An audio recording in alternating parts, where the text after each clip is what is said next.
Sir, ಸಾಕಷ್ಟು ಸಂದರ್ಭದಲ್ಲಿ ಒಂದು ಮಾತು ಕೇಳಿ ಬರುತ್ತೆ ಚೇಂಬರಲ್ಲಿ, ಕಲಾವಿದರ ಸಂಘ ಸ್ಪಂದಿಸಲಿಲ್ಲ ಅನ್ನೋ ರೀತಿಯಲ್ಲೂ ಕೂಡ ಕೆಲವು ಬೆಳವಣಿಗೆಗಳಾಗಿದೆ. ಕಲಾವಿದರಲ್ಲಿ ಒಗ್ಗಟ್ಟಿಲ್ಲ ಅನ್ನುವಂಥದ್ದು. ಈ ಸಂದರ್ಭಕ್ಕೆ ಹೇಗೆ ಇದನ್ನು ಪರಿಗಣಿಸ್ತೀರಿ?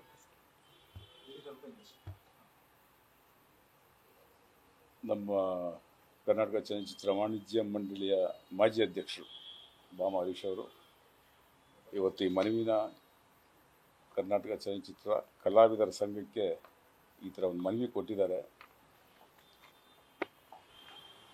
ಒಬ್ಬ ಈ ಥರ ಒಂದು ಸಂದರ್ಭದಲ್ಲಿ ಅದನ್ನು ಜವಾಬ್ದಾರಿ ತಗೊಂಡು ನಡೀತಾ ಇರೋಂಥ ಒಂದು ಘಟನೆನ ನಿಲ್ಲಿಸಬೇಕು, ಮತ್ತು ಘಟನೆನ ಉದ್ಭವ ಮಾಡಿದಂಥ ಘಟನೆನ ಇಷ್ಟು ದೊಡ್ಡ ಮಟ್ಟಿಗೆ ತಗೊಂಡೋಗೋಂಥವ್ರಿಗೆ ಶಿಕ್ಷೆ ಆಗಬೇಕು ಅನ್ನೋದನ್ನು ತಪ್ಪಲ್ಲ. ಸರ್, ಇಂಡಸ್ಟ್ರಿ ಈಗಲೇ ಕಷ್ಟದಲ್ಲಿದೆ. ಇಂಥ ಸಂದರ್ಭದಲ್ಲಿ ಫ್ಯಾನ್ಸ್ ಹೆಸರಲ್ಲಿ ಈ ಥರ ಒಂದು ಈಗ ಒಂದೊಂದು ಪ್ರಶ್ನೆ ಗೊತ್ತಾಗ ಸೊ ಈ ಸಂದರ್ಭದಲ್ಲಿ ಏನಾಗುತ್ತೆ, ತಪ್ಪು ಮಾಡಿದವ್ರು ಶಿಕ್ಷೆ ಅನುಭವಿಸಲೇಬೇಕು. ಈಗ ಎದುರಿಗೆ ಬಂದು ನಿಂತು ಮಾತಾಡೋರಿಗೆ ನಾವು ಏನು ಬೇಕಾದ್ರೂ ಮಾತಾಡ್ಬೋದು.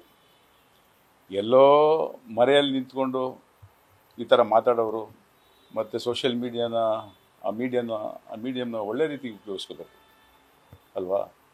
ಈ ಥರ ಕೆಟ್ಟದಾಗೆಲ್ಲ ಉಪಯೋಗಿಸ್ಕೋಬಾರ್ದು. ಪ್ರತಿಯೊಬ್ಬರಿಗೂ ಮನಸ್ಸು ಅಂತಿದೆ, ಮನಸ್ಸಾಕ್ಷಿ ಅಂತಿರ್ತದೆ.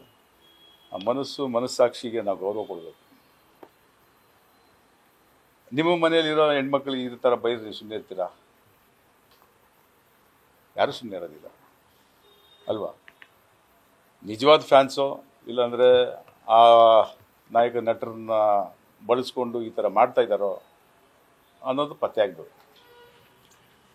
ಮೊನ್ನೆ ರೀಸೆಂಟಾಗಿ ನಾನು ರಮ್ಯಾ ಅವ್ರ ವಿಷಯದಲ್ಲಿ ನಿಜವಾದ ಫ್ಯಾನ್ ಪೇಜಿಂದ ಬರ್ತಾ ಇದೆ ಅಂತ ಹೇಳಿದಾಗ ಯಾರೇ ಆಗಲಿ ಶಿಕ್ಷೆ ಆಗಲೇಬೇಕು. ಅವ್ರಿಗೆ ಮಾಡ್ತಾ ಇರೋರಿಗೂ ಶಿಕ್ಷೆ ಆಗಬೇಕು, ಮಾಡಿಸ್ತಾ ಇರೋರಿಗೂ ಶಿಕ್ಷೆ ಆಗಬೇಕು. ಇದರಲ್ಲಿ ಎರಡನೇ ಮಾತಿಲ್ಲ.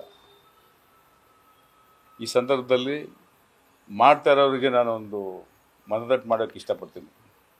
ನಿಮ್ಮ ಮನೆಯಲ್ಲೂ ಹೆಣ್ಮಕ್ಳಿದ್ದಾರೆ, ಅವ್ರಿಗೆ ಫಸ್ಟು ನಿಮ್ಮ ಮನೆಯಲ್ಲಿರೋ ಹೆಣ್ಮಕ್ಳನ್ನ ಕಾಪಾಡ್ಕೊಳ್ಳಿ.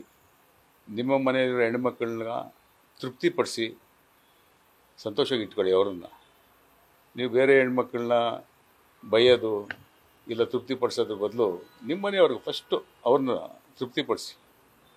ನೀವು ಬೈತೀರಲ್ಲ, ಆ ಬೈಗಳಲ್ಲಿ ಎಷ್ಟೋ ಅರ್ಥ ಇದೆ, ಅದು ನಿಮ್ಮ ಮನೆಯವ್ರಿಗೂ ಅನ್ವಯಿಸುತ್ತೆ. ಫಸ್ಟು ನಿಮ್ಮ ಮನೆಯವ್ರನ್ನ ತೃಪ್ತಿಪಡಿಸಿ ಸಂತೋಷವಾಗಿ ಇಟ್ಕೊಳ್ಳಿ. ನಾಳೆ ಯಾವ ಸ್ಟಾರ್ ನಟರು ನಿಮ್ಗೆ ಬಂದು ಕಾಪಾಡೋದಿಲ್ಲ, ಜ್ಞಾಪಕ ಇಟ್ಕೊಳ್ಳಿ. ಯಾಕಂದರೆ ನನಗೂ ಸುಮಾರು ಜನ ಫ್ಯಾನ್ಸ್ಗಳು ಈ ಥರ ಬೈದು ಚಿತ್ರ ಬಿಡುಗಡೆ ಆಗೋ ಸಂದರ್ಭದಲ್ಲಿ ಸುಮಾರು ಬೈದರು. ನಾನು ಅದನ್ನು ಸೀರಿಯಸ್ಸಾಗಿ ತಗೊಂಡಿಲ್ಲ. ಗಾಳಿಯಲ್ಲಿ ಗುಂಡೊಡಿಯೋರನ್ನ ನಾನು ಕೇರೆ ಮಾಡಲ್ಲ. ಎದುರಿಗೆ ನಿಂತ್ಕೊಂಡ್ಬಂದು ಮಾತಾಡೋರನ್ನ ಗೌರವ ಕೊಡ್ತೀನಿ. ಅವನಿಗೆ ಅವ್ನು ಕೆಟ್ಟದಾಗ ಬೈಲಿ, ನನಗೆ ಗೌರವ ಕೊಡ್ತೀನಿ. ಅವನಿಗೆ ಏನಪ್ಪ ನಿನ್ನ ಪ್ರಾಬ್ಲಮ್ ಅಂತ ಕೇಳ್ತೀನಿ ನಾನು. ಇಷ್ಟು ಜನ ಮಾತಾಡ್ತಾರಲ್ಲ, 100 ಜನ ಆಗಲಿ 2000 ಬಂದು ನಿಂತ್ಕೊಳ್ಳೋಕೆ ಕೇಳಿ, ಬರೋಕ್ಕೆ ಕೇಳಿ, ಅವ್ರನ್ನೆಲ್ಲ ಎದುರಿಗೆ ನಿಂತ್ಕೊಳ್ಳೋಕೆ ಕೇಳಿ. ನ್ಯೂಸ್ ಫಸ್ಟ್ ನಿರ್ಭೀತಿಯಿಂದ ನಿಮ್ಮ ಪರವಾಗಿ.